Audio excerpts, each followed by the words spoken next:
Necker Dorsey, alias T-Chauffeur. Pour kidnapping.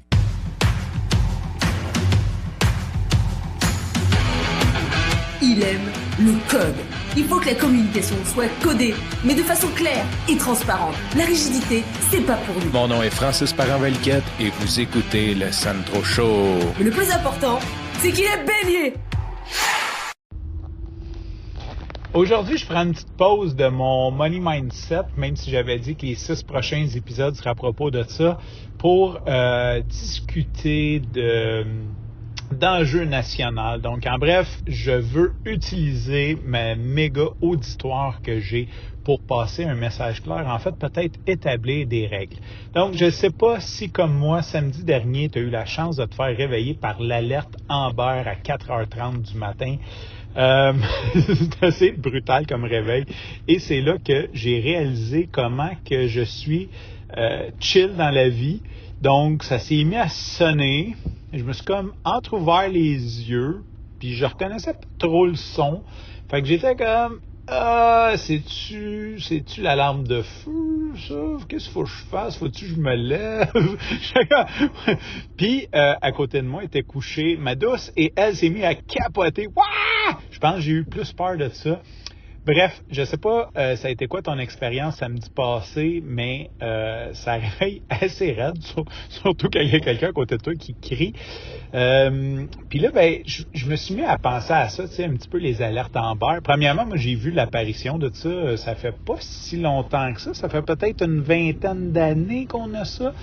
En gros, si tu sais pas c'est quoi, c'est un service d'urgence. En fait, on dit les alertes Amber, mais ce système-là peut être utilisé pour n'importe quel message qui est d'intérêt public et urgent.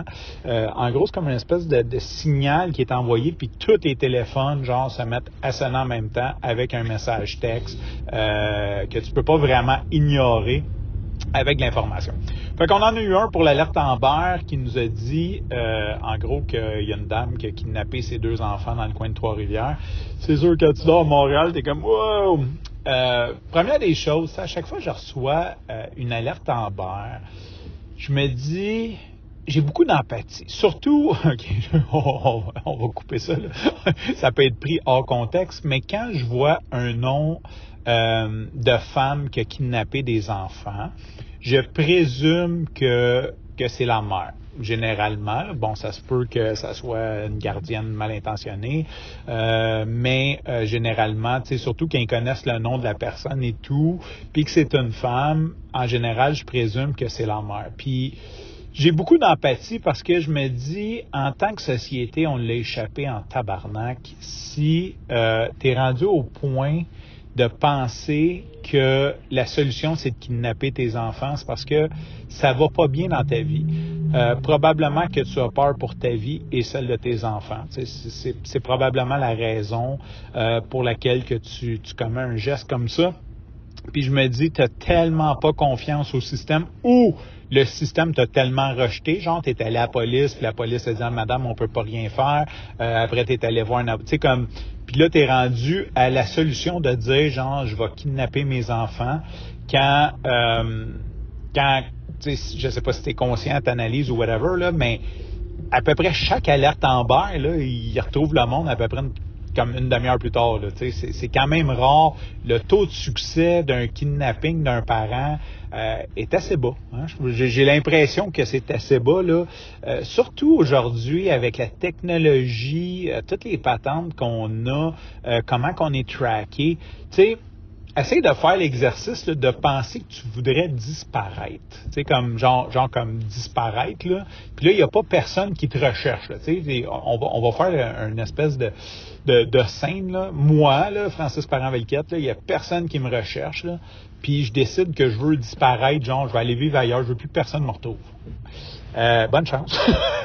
Fucking bonne chance, parce que premièrement, tu sais, si tu veux sortir du pays, ça te prend un passeport. Tu sais, écoute, ça prend beaucoup de logistique, ça prend quand même beaucoup de ressources. Je dis pas que c'est impossible, mais tu sais, aujourd'hui, là, avec toutes les caméras, les devices, les ci, les ça, je suis pas mal sûr que si quelqu'un comme ils peuvent retrouver ta trace assez facilement. Fait que là, imagine-toi, t'es en panique, t'as pas vraiment prévu ton coup, t'as peur, tu kidnappes tes enfants probablement parce que t'as peur pour ta vie et celle de tes enfants. Comme, où penses-tu aller, tu sais?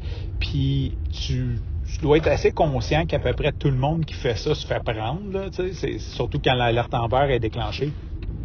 Fait que j'ai beaucoup d'empathie, puis je me dis qu'en tant que système, que pays, que quand des femmes comme passent à l'action, c'est qu'à quelque part on a une certaine responsabilité. Tu sais, on l'a échappé, comme je disais, on l'a échappé total. De toute façon, comme j'aime me plaire à dire dans le Sandro Show, c'est pas de ça que je voulais parler en fait. Je voulais utiliser mon immense auditoire. Je suis allé voir sur Spotify, j'ai beaucoup d'auditeurs que c'est des kidnappeurs ou des kidnappeurs potentiels, des anciens, des Rémi qui sont en prison, d'autres qui vont le commettre bientôt. Fait que je me suis dit que j'allais utiliser cette plateforme. Peut-être que je pourrais devenir un influenceur de kidnappeurs éventuellement pour établir un code déontologique du kidnapping. Si jamais tu veux kidnapper tes enfants, je pense que je mettrais juste une règle là-dedans. Tu peux-tu faire ça during business hours? Genre comme, tu sais, comme, je sais pas, on peut établir un cadre, mettons, entre, un peu comme le gazon. Tu sais, tu peux-tu faire ça après 8 heures le matin, mettons, puis avant 10 heures le soir. Tu sais, ça serait le fun que tu kidnappes tes enfants dans un range d'heures qui est qui va pas faire qu'on va se réveiller en plein milieu de la nuit. Fait que c'était ça mon message important d'intérêt public.